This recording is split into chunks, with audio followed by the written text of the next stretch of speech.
लिखिर डांडा तय संगत कुड़िया चमक चमक ताड़ा मतय मुलग लंडाया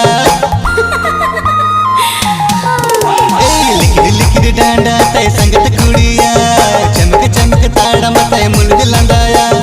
अमंजलते कुड़िय फिदा हकाना सरी से अमरे के मन तिने दो झलिया काना ए कुड़ी रे अमरे के मन तिने दो झलिया काना।